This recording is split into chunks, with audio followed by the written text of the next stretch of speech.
Dalawang babae patay matapos pagsasaksaki ng hindi pa nakikilalang suspect. Eagle News Correspondent Gads Rodelas sa report.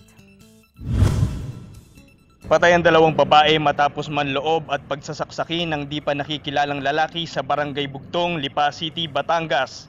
Mga biktima ay kinilalang sina Carmela Par, empleyado ng isang pabrika sa Lima Technology Center kung saan natagpo ang duguan sa banyo ng inuupahan nitong apartment, at si Chereme Villamin, estudyante na Pawang Tubong, Batangas. Sa inisyal na investigasyon ng pulisya, nagising si Villamin ng madaling araw dahil sa ingay na nagtatalo sa loob ng banyo ng katabing apartment niya.